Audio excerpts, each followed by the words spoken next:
Καλησπέρα σας. Σας ευχαριστούμε πολύ που είστε κοντά μας.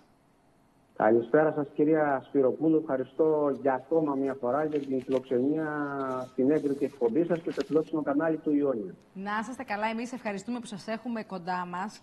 Εγώ θα πω ότι 25η Μαρτίου είναι μία από τις πιο σημαντικές ημέρες της ιστορίας, που την τιμάμε και την γιορτάζουμε με παρελάσεις σε όλη την Ελλάδα. Είναι το λιγότερο που μπορούμε να κάνουμε, εγώ θα πω, για να τιμήσουμε το έθνος μας, για να τιμήσουμε τους ανθρώπους αυτούς που αγωνίστηκαν το 1821 και που εμείς σήμερα ζούμε σε εδάφη ελληνικά. Για πάμε λοιπόν να μάθουμε 2-3 πράγματα για την ιστορία του τότε, που πραγματικά θα μας ανοίξει λίγο τους ορίζοντες και θα καταλάβουμε ότι αυτοί οι άνθρωποι, οι πρόγονοί μας, έκαναν κάτι πολύ σημαντικό και ότι ο Θεόδωρος Κολοκοτρώνης επίσης ήταν ευφιέστατος, το σχέδιό του ήταν επιτυχημένο, άλλωστε το γνωρίζουμε. Για πάμε να μάθουμε περισσότερα. Ναι, κυρία Σπυροπούλου, όπως πολύ σωστά είπατε στην εισαγωγή σας, έχουμε μια πλούσια ιστορία και ειδικά το 1821 είναι μια περίοδος η οποία 203 χρόνια μετά την Ελληνική Επανάσταση εξακολουθεί και μας μαγεύει. Και γιατί μας μαγεύει απλούστατα γιατί η Ελληνική Επανάσταση είναι ένα πολυσυλλεκτικό ιστορικό γεγονός. Είχε με λίγα λόγια, και να το πω και λαϊκά, απ' όλα τα είδη. Είχε και μάχες, είχε και δολοφονίες αγνών αγωνιστών, είχε και εμφύλιος παραγμό, είχε από όλα τα συστατικά που κάνουν μια επανάσταση να είναι ενδιαφέρουσα και πιο μαγευτική. Η Ελληνική Επανάσταση, όπως πολύ καλά γνωρίζετε και εσείς, ξέσπασε μεν το 1821, αλλά είχαν προηγηθεί πριν ξεσπάσει 17 περίπου προεπαναστατικά κινήματα στον υπόδειλο τότε ελληνικό χώρο, τα οποία βέβαια καταπνίγηκαν στο αίμα γιατί δεν ήταν σωστά οργανωμένα.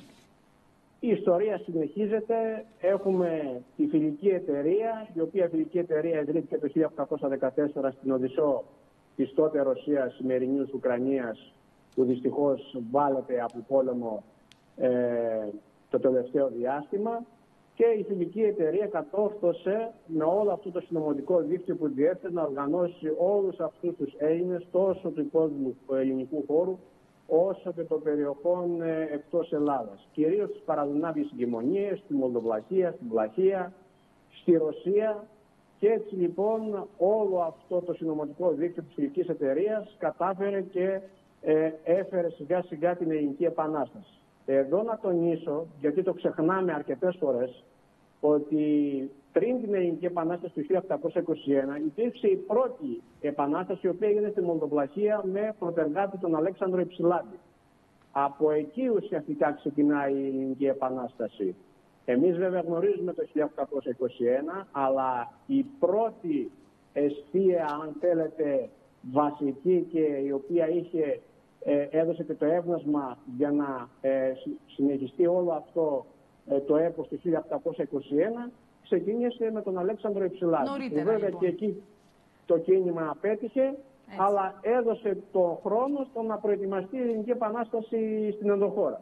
Τελικά να ρωτήσω κάτι, γιατί η αλήθεια είναι ότι την απορία αυτή την έχουν αρκετοί. Η ιστορία διδάσκεται σωστά? Εσείς που είστε και συγγραφέας και ιστορικός, διδάσκεται σωστά στα σχολεία? Γιατί εγώ η αλήθεια είναι ότι από αυτά που αναφέρουμε, περισσότερο έχω διαβάσει τώρα μεγαλώνοντας και έχω μάθει περισσότερα, παρά στο σχολείο. Εντάξει, λίγες είναι οι γνώσεις που θα θυμηθείς από το σχολείο, η αλήθεια είναι αυτή. Αλλά τα γεγονότα καταγράφονται όπως θα έπρεπε να καταγραφούν? Δυστυχώς, κυρία Σπυροπούλου, είναι πολύ εύστοχο το ερώτημά σας. Δεν διδάσκεται η ιστορία όπως πρέπει να διδάσκεται και γι' αυτό τα παιδιά τη βλέπουν σαν αγκαρία, τη μισούν, την απεχθάνονται και ότι αυτό συνεπάγεται. Αυτό βέβαια είναι πολυσυλλεκτική θα έλεγα η απάντηση που μπορώ να σας δώσω. Δεν ευθύνεται μόνο το σχολείο, βέβαια το σχολείο έχει τη μεγαλύτερη ευθύνη, η εκπαιδευτική. Ξεκινάει όμως η ιστορία, όπως έχω πει για πολλοστή φορά και θα το ξαναπώ, είναι μια μαγευτική επιστήμη. Ή θα την αγαπήσεις ή θα την μισήσεις. Βέβαια, φταίει και ευθύνεται, να το πω πιο σωστά, και ο καθηγητής σου. Ευθύνεται και ο δάσκαλος για το πώς θα πάρεις και εσύ όλα αυτά τα δεδομένα, τα οποία είναι πολύ καινούργια σε ένα παιδί, και αν θα αγαπήσεις κιόλας το κομμάτι της ιστορίας. Νομίζω μεγαλώνοντας την εκτιμάς περισσότερο, αλλά υπάρχουν και αυτά τα παιδιά τα οποία είναι τυχερά και έχουν σωστούς δασκάλους δίπλα τους και καθηγητές και την αγαπούν και νωρίτερα. Και κατά τη διάρκεια δηλαδή της ηλικίας αυτής που μαθαίνουν την ιστορία αυτή, γιατί ήμασταν πολύ μικροί όταν μαθαίναμε για το 1821 και το έθνος. Έχετε πολύ δίκιο. Εγώ έχω την χαρά να έχω ένα πολύ φωτισμένο δάσκαλο και ήταν και ένας από τους βασικούς παράγοντες που με οδήγησαν στο να σπουδάσω ιστορία. Όμως είναι πολυσυλλεκτικό, ξαναλέω, το ερώτημά σας. Έχει να κάνει και με τους ακαδημαϊκούς, έχει να κάνει και με τους δημοσιογράφους, έχει να κάνει και γενικότερα με τους ανθρώπους που ασχολούνται με την ιστορία.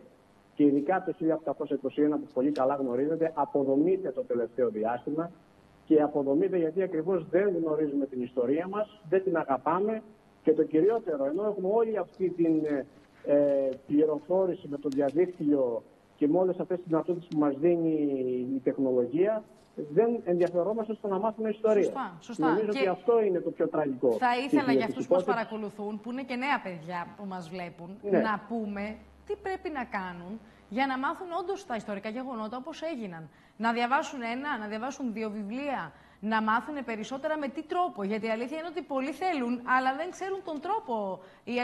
Νομίζω το καταλαβαίνετε κι εσείς που είστε και ιστορικός, σίγουρα έχετε διδάξει κιόλας, σας έχουν ρωτήσει παιδιά τι πραγματικά έγινε, έχει υπάρξει ενδιαφέρον. Αυτό το ενδιαφέρον λοιπόν πώς μπορεί να γίνει στην πράξη? Νομίζω ότι ο μόνος τρόπος και ο πιο εύκολος, θα έλεγα εγώ, κατά τη γνώμη μου, για τα νέα παιδιά είναι το να έχουν τη δυνατότητα να διαβάζουν πολλά βιβλία τα οποία έχουν να κάνουν σχέση με την ιστορία. Είτε πρόκειται για το 1821, είτε πρόκειται για μια άλλη ιστορική χρονική περίοδο. Γιατί η Επανάσταση δεν είχε μόνο και τις καλές πτυχές, είχε και τις κακές πτυχές, είχε και τα κακό κείμενα. Θα πρέπει λοιπόν να εξετάζουμε και τις δύο πλευρές, όχι όμως να αποδομούμε την Ελληνική Επανάσταση και γενικότερα από οποιαδήποτε περίοδο της ελληνικής ιστορίας. Γιατί ξέρετε, έχει πλέον παγιωθεί. Και κυρίως γιατί μιλάμε για το 1821, το οποίο θα εορτάσουμε σε 3 μέρες, να αποδομούμε και να εστιάζουμε στα αρνητικά της Επανάστασης και όχι στα πολλά θετικά που είχε. Και παραδείγματα υπάρχουν πάρα πολλά. Άρα λοιπόν, αν θέλετε, η συμβουλή μου, αν και δεν μου αρέσει να λέω τη λέξη συμβουλή, αυτό που θα μπορούσα να περάσω και μέσα από το βήμα που μου δίνεται στα νέα παιδιά, είναι να διαβάζουν όσο περισσότερο μπορούν η ιστορία, ώστε να έχουν μια πιο σφαιρική άποψη για τα γεγονότα. Και βέβαια, εάν διαβάζουν, θα είναι και σε θέση να αντιμετωπίσουν τον κάθε αποδομητή με εύστοχα επιχειρήματα και με... Να παίρνουν θέση σε συζητήσεις, να μην έχουν την ανασφάλεια ότι δεν γνωρίζουν γεγονότα της ιστορίας πολύ σημαντικά. Και γιατί παρελάζουμε αυτές τις ημέρες, για να τιμήσουμε τους αγωνιστές της Ελληνικής Επανάστασης του 1821, που πραγματικά έδωσαν και την ψυχή τους για να ζούμε εμείς αυτή την περίοδο ελεύθερη και να μην έχουμε στο κεφάλι μας άλλους. Κλείνοντας, θα σας πω ένα απλό παράδειγμα. Επειδή έχω γιο που είναι 9 χρονών και μπαίνει στα 10 στις 25 του Μάρτη, δεν δίνονται τα παιδάκια που πηγαίνουν να δουν την παρέλαση να ρωτάνε τους γονείς τους όταν περνάνε οι στανελοφόροι και όλοι αυτοί οι άνθρωποι που ασχολούνται με την αναβίωση καλή ώρα, όπως είμαι και εγώ, να τους λένε «Μπαμπά, μαμά, αυτοί είναι οι πειρατές της Καραϊβικής». Είναι υπαρκτό αυτό που σας λέω. Το πιστεύω. Δυστυχώς. Είναι από τα κακώς γενόμενα τα οποία υπάρχουν και καλά κάνετε και το αναφέρετε. Τα παιδιά πρέπει να μπαίνουν στη διαδικασία να μαθαίνουν από μικρά και όταν βγαίνουν έξω κρατώντας τη σημαία να ξέρουν και για ποιο λόγο την κρατούν, την ελληνική σημαία. Να την αγαπήσουμε περισσότερο την ιστορία μας. Αυτό είναι το μήνυμα που θέλω να περάσω μέσα από την πολύ φιλόξενη εκπομπή σας και από το βήμα που μας δίνει το Γιάννη. Σας ευχαριστούμε. Κύριε Λάμπου, σας ευχαριστούμε πάρα πολύ που ήσασταν κοντά μας. Να είστε καλά. Και εγώ για τη φιλοξενία.